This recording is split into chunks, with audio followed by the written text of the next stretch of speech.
Bonsoir et bienvenue dans cette édition avancée de 30 minutes en raison de la retransmission juste après ce journal de la 18e édition des trophées Maroc Équestre. Place au sommaire. Séisme d'El Haouz, la reconstruction s'accélère à Azilal. La réhabilitation des logements endommagés avance à grands pas, focus sur une dynamique tous azimuts enclenchée dans les zones sinistrées.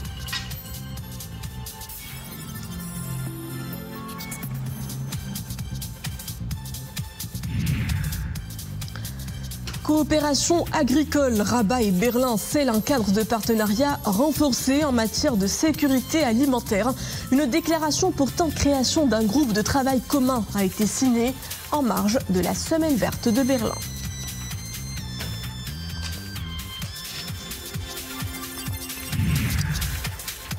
Puis viré en fin de journal à Ifrane, à quelques encablures de la ville, Jbel Hadri fait son baptême de neige.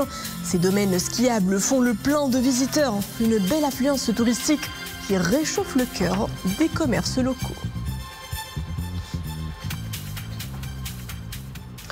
Bonsoir, la trêve entre en vigueur à Gaza. L'arrêt des hostilités et des attaques contre les civils palestiniens a été salué par le Maroc par le biais d'un communiqué du ministère des Affaires étrangères, de la coopération africaine et des Marocains résidant à l'étranger, publié avant-hier vendredi.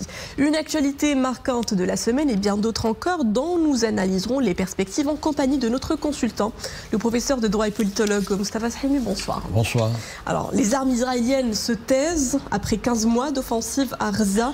L'entrée en vigueur du cessez-le-feu lève l'espoir d'une paix durable dans ce territoire palestinien, et l'appel du Maroc aux parties palestiniennes et israéliennes est on ne peut plus fort pour déboucher vers une issue de crise définitive, n'est-ce pas, professeur? Alors, il faut rappeler quand même ce communiqué de notre ministère des Affaires étrangères. Il faut rappeler aussi que c'est une question nationale, au même titre que celle de nos provinces sahariennes récupérées, et que Sa Majesté le Roi est président du comité El-Quds. Voilà. Alors évidemment, le peuple marocain salue le fait qu'il y ait donc ce cessez-le-feu, qui a été laborieux d'ailleurs, mais en même temps, le Royaume rappelle sa position sur la question palestinienne. Tout à fait. C'est d'abord, il ne faut pas se limiter au cessez-le-feu. Le cessez-le-feu n'est pas la paix. Donc on ne saurait s'arrêter au cessez-le-feu et considérer problème réglé. Problème, il est là, il est posé à la communauté internationale, et donc il faut en appréhender toutes les composantes et tous les paramètres. La position du Royaume, elle avait été formulée d'ailleurs par le souverain au dernier sommet arabe, elle est celle-ci. Le retour aux frontières de 1967, le 4 juin 1967, la constitution de deux États, un État israélien et un État palestinien, avec comme capitale de Jérusalem-Est. Et puis, il ne faut pas rester au niveau de cette crise et de cette mesure ponctuelle de cessez-le-feu. Il faut s'engager dans un processus de paix. Et c'est extrêmement important. Il y a un échéancier de 3 mois pour ce qui est des modalités complètes de ce cessez-le-feu. Le Maroc œuvre et milite pour insérer cette étape-là qu'il salue dans un processus de négociation définitive de cette question qui pèse sur la communauté internationale depuis plus de 7 décennies, avec en particulier déjà des mesures concrètes. La fin des attaques israéliennes contre les populations civiles, le retour des déplacés et dernier point, le fait qu'il y ait une aide alimentaire qui soit fluide et pas simple et pas contrôlée comme c'était le cas jusqu'à présent. Autre actualité marquante de la semaine, cette fois-ci au cœur du Sahara marocain, à El Ayoun, la capitale diplomatique a abrité cette semaine 2 commissions mixtes de coopération Maroc-Côte d'Ivoire, Maroc et Libéria. Autant de partenariats économiques qui renforcent l'ancrage du Maroc dans sa profondeur africaine. Que retenir de ces intenses activités diplomatiques à El Ayoun? D'abord le lieu.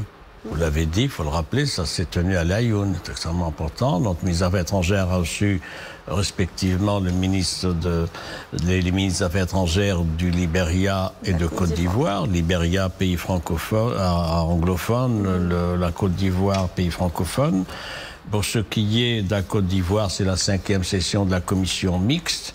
Et M. Boulita a eu donc un entretien et un communiqué avec son homologue ivoirien, M. Kakou Ouaja Léon. Notez que la Côte d'Ivoire a un consulat général depuis près de 5 ans maintenant, depuis février 2020, et que le communiqué insiste sur la nécessité, au-delà de l'excellence des relations politiques, c'est donc un bond et une promotion des relations économiques, commerciales, des investissements, des conseils d'affaires, etc. Même problématique pour ce qui est du Libéria, où M. Boulita a eu donc un entretien avec sa collègue, cette fois-ci du Libéria, Mme Sarah Bessolo Nyanti. Là encore, un certain nombre de documents ont été signés. C'est la 3e commission mixte. Il y a des accords qui ont été signés qui intéressent le climat des affaires, les investissements, l'industrie, l'énergie, etc. À noter que également, pour ce qui est de la Côte d'Ivoire et pour ce qui est maintenant du Libéria, le soutien à la cause marocaine est extrêmement important. Soutien également aux initiatives royales pour ce qui est du désenclavement du Sahel, de l'initiative et donc de l'initiative atlantique pour la valorisation de la façade atlantique, sans oublier le méga projet de gazoduc de Nigeria-Maroc qui intéresse 340 millions de personnes. Donc voilà une diplomatie qui, sur place, à l'Aïoun, s'active pour donner forme et contenu à un partenariat gagnant-gagnant. Puis sur le plan interne, professeur, ce rapport annuel de la Cour des comptes présenté devant le Parlement mercredi dernier par le président de la Cour, Mme Zinbla Adawi, il en ressort des évolutions, mais également une batterie de problématiques qui entravent la gestion de la chose publique. Quels enseignements tirer de ce rapport? D'abord ceci, la Cour des comptes est dans son rôle. Elle n'est pas là pour distribuer des bons points aux uns et aux autres et céder à l'optimisme des politiques publiques tel qu'il est développé, on le sait, par le gouvernement, en tout cas un certain nombre de ministres. Alors, il y a une évaluation qui est faite à travers des dossiers, des études, des auditions, des rapports. Il y a un certain nombre de choses que je retiens dans ce rapport résumé d'une vingtaine de pages que j'ai, etc. C'est d'abord, par exemple, pour ce qui est du préscolaire, le rapport insiste sur la nécessité d'un meilleur pilotage. Pilotage, donc on a 850 000 aujourd'hui personnes qui sont intéressées, par exemple, dans le préscolaire, mais aussi dans l'alphabétisation. C'est un progrès, mais c'est insuffisant. Il y a la nécessité qui est recommandée dans ce rapport d'une harmonisation des stratégies, des programmes dans ce secteur-là. Également les collectivités territoriales, où il doit y avoir des réformes de gestion. Pour la période 2019-2023, le rapport dit qu'il y a eu 8000 études qui ont été lancées par les collectivités territoriales. C'est beaucoup, peut-être. Un budget de 1,16 milliard de dirhams, ça n'est pas négligeable, et qu'il y a eu 1400 marchés publics qui ont été passés dans 900 pour le secteur public. Donc c'est peut-être une inflation d'études, de marchés, tout ça est à recadrer. J'ajoute également le contrôle de mission, c'est la Cour des comptes, donc elle voit comment l'argent public est géré. Elle a fait effectuer 166 missions intéressant les politiques de changement climatique, les insuffisances de la transformation digitale.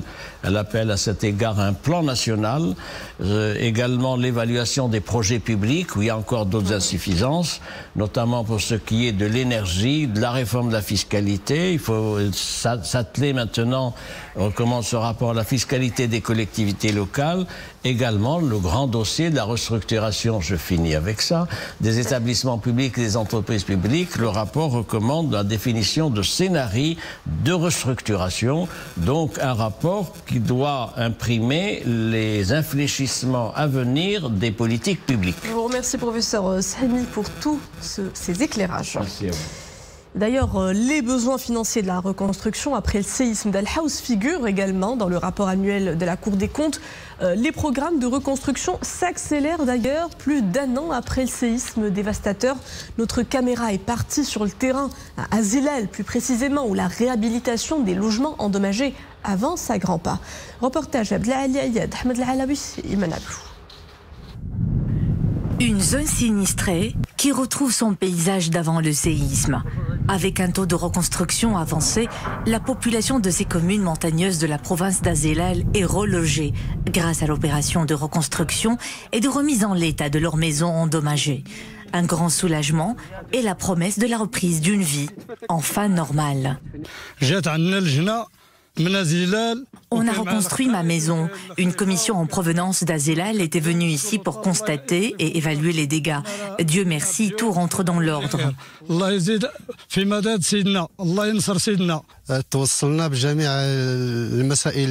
Ma maison est totalement reconstruite. J'ai bénéficié de l'aide de l'État et tout va pour le mieux. La vie reprend ses droits. Les travaux de reconstruction et de réhabilitation des zones touchées au niveau de la province ont enregistré des taux de réalisation avancés. Un recensement précis de la population a été effectué par des comités mixtes chargés d'évaluer les dossiers pour déterminer les bénéficiaires du soutien financier sur la base d'une inspection technique des bâtisses affectées sur le terrain. Chaque semaine, le gouverneur préside une réunion à la préfecture pour faire le point sur l'état d'avancement de l'opération. Ces derniers mois ont enregistré une accélération des travaux de reconstruction. La majorité des habitants est relogée.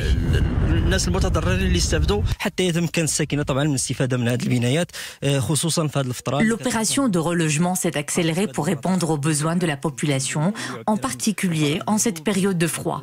La réhabilitation a pris en considération les caractéristiques architecturales des bâtiments. À ce jour, la province d'Azélal enregistre un taux d'avancement de reconstruction de 90%, dans le respect des spécificités de la région. Direction Berlin, où 21 coopératives marocaines tentent de s'exporter. Le pavillon marocain draine la foule à la Green Watch. La semaine verte, où nos officiels ont à leur tour fait carton plein. Une déclaration portant création d'un groupe de travail Maroc-Allemagne a été signée par le ministre de l'Agriculture et son homologue allemand. À la clé, une coopération plus étroite dans les domaines de l'alimentation et de l'agriculture. C'est un sujet de nos envoyés spéciaux à Berlin, Soukaina Idrissi, Mohamed Nasseri, avec Zakaria Mokrinbillah. Entre le Maroc et l'Allemagne, des perspectives prometteuses se dessinent dans le secteur agricole. En marge de la semaine verte de Berlin, une déclaration portant création des groupes de travail Maroc-Allemagne est signée par les ministres de l'agriculture des deux pays.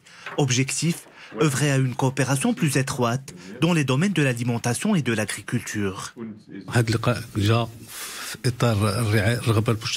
Cette rencontre s'inscrit dans la volonté commune de renforcer les relations économiques entre le Maroc et l'Allemagne, tout en intensifiant la coopération dans les secteurs de l'agriculture et de la sécurité alimentaire.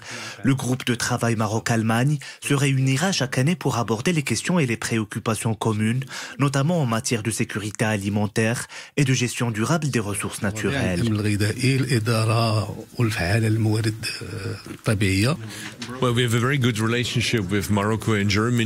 Des relations d'amitié et de partenariat très solides existent entre le Maroc et l'Allemagne, basées sur l'égalité et la coopération efficace.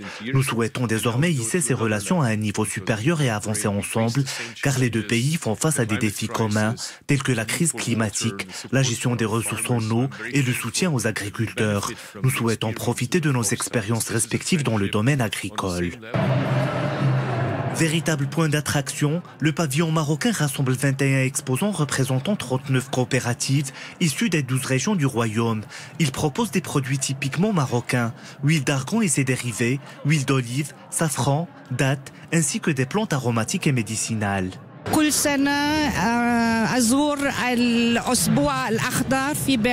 Chaque année, je visite la semaine verte de Berlin. Le pavillon marocain est un passage obligé. J'apprécie particulièrement l'huile d'argan avec toutes ses variétés, l'huile d'olive ainsi que les dattes qui sont d'une excellente qualité. Autre événement phare de la semaine verte de Berlin, le 17e Forum mondial pour l'alimentation et l'agriculture, où plus de 60 ministres de l'agriculture ont échangé sur les moyens de concevoir une bioéconomie durable. Une opportunité pour la délégation marocaine d'exposer les stratégies sectorielles mises en œuvre, ainsi que l'engagement du royaume pour renforcer sa résilience et consolider ses acquis en termes de sécurité alimentaire. Et on se quitte sur une ambiance très hivernale car ce week-end était particulièrement neigeux en montagne. Jusqu'à 30 cm de poudreuse tombée en altitude. Notre caméra a escaladé les hauteurs d'Ifrane, toutes de blanc vêtues. La montagne de Jbel Habri fait le plein de visiteurs. Ils sont nombreux à profiter de ces paysages immaculés et de ces cèdres recouverts de chivres. Je vous invite à plonger dans ce décor de cartes postales avec Ahmed El Fadeli et Maria Awad. Après avoir neigé toute la nuit, la vie s'éveille sous un épais manteau de neige. 15 cm saupoudrent désormais les routes, les platanes et les forêts pour le plus grand plaisir des vacanciers. Mais sécurité oblige, les chasse-neige déblayent en continu les routes afin d'éviter le gel et les accidents de la route. Je suis venu de Midelt car je voulais absolument voir de mes propres yeux ces beaux paysages enneigés. Sur la route, il fallait être prudent car il y avait beaucoup de neige. J'ai fait le trajet depuis Casablanca pour pouvoir profiter des joies de l'hiver. La dernière fois que je suis venue ici, je n'avais que 4 ans. J'adore la neige et cela me manque beaucoup. Nous sommes allés un peu en forêt pour nous déconnecter. Il y avait énormément de neige, c'était vraiment magique. Véritable source de bien-être, la neige booste notre morale et favorise la détente. Au programme, glissade, luge et bataille de boules de neige pour petits et grands. Il neige beaucoup en ce moment et la vie devient beaucoup plus douce lorsque la nature revêt son manteau blanc. Je suis très heureuse d'être ici et de passer un agréable moment avec mes amis. On s'amuse tellement bien. Avec des températures comprises entre 2 et 12 degrés. Un léger redoux est attendu ces prochains jours. De quoi faire le plein de souvenirs, sous un soleil timide mais réconfortant. Et voilà, c'est la fin de cette édition. Je vous rappelle que vous aurez rendez-vous dans quelques instants avec la retransmission de la 18e édition des Trophées Maroc Équestre. Bon spectacle sur Al-Oula.